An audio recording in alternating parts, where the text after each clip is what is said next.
पूरे भारतवादी ज्योतिर्लिंग में ओंकारेश्वर ही ऐसा ज्योतिर्लिंग है जिसके दर्शन के पश्चात कोई महानदी का दर्शन होता है, जिसके तट को छूकर कोई महानदी बह रही है। आप काशी जाएंगे गंगा जी दूर है, आप उज्जैन जाएंगे क्षिप्रा जी दूर है, आप सोमनाथ जाएंगे समुद्र है, लेकिन ओंकारेश्वर ही ऐसा ज्योतिर्लिंग है जिसके दर्शन के पश्चात कोई महानदी का दर्शन होता है।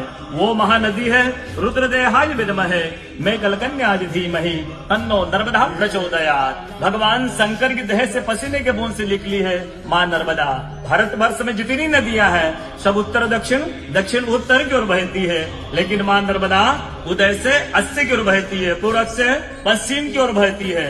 भारतवर्ष में जितनी नदियां हैं उसमें नर्मदा ही नदी ऐसी है जिनके जितने कंकर हैं सब शंकर है। नर्मदा पुराण में ये भी कहा गया है कि नर्मदा जल के स्पर्श होने से जो शिवलिंग निकलता है उसको डायरेक्ट ले जाके पूजा कीजिए, उनको प्रतिष्ठा की आवश्यकता नहीं है।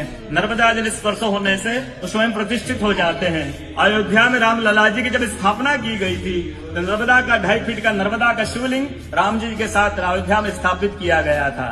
और कहा गया है कि रेवा तटे तबम कुर्यात मोक्षदायिनी गंगा। कलयुग में आपको तब करना है, नर्मदा किनारे जाइए, और मोक्ष करना है तो गंगा किनारे जाइए। रेवा तटे तबम कुर्यात मोक्षदायिनी गंगा।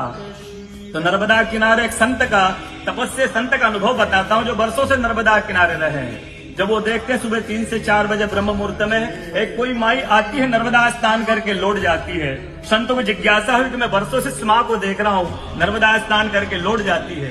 संत ने कहा कि कल मैं माँ से पूछूंगा, स्नान करके लौटेगी। वो माई सुबह 3 से 4 बजे ब्रह्म मुहूर्त में स्नान करके लौट रही थी। संत ने देखा माँ स्नान करके लौट रही है। संत दौड़ते गए, माँ को साष्टांग दंडवत प्रणाम करके पूछा है माँ मैं वर्षों से आपको देख रहा हूँ, अब नर्मदा स्नान करके लौट जाती है, माँ अपना परिचय दीजिए। तो माँ अपना परिचय देती है, मैं गंगा हूँ, कलयुग में शुद्धिकरण के लिए नर्मदा स्नान करने के लिए आती हूँ।